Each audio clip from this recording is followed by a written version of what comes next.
Welcome. In front of me is an Infinix Zero Ultra, and today I'll show you how you can enable and also set up your portable hotspot. So to get started, you want to pull down your toggles straight from the top, a single swipe down. I'll show you all of them, or if not all, most of them. And somewhere in here we should have our hotspot, or not.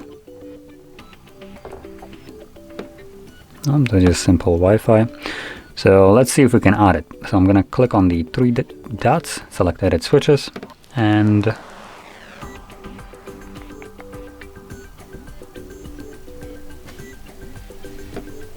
no, it actually was added right over here.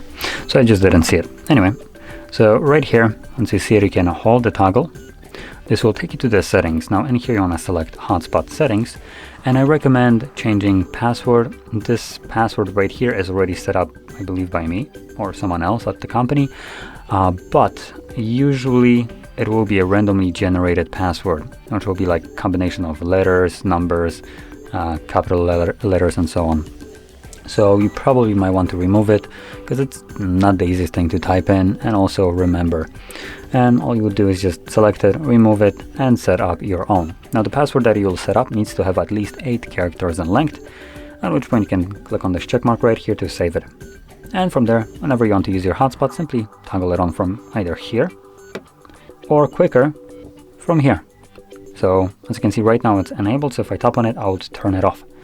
So you can tap on it once more, and this will enable it.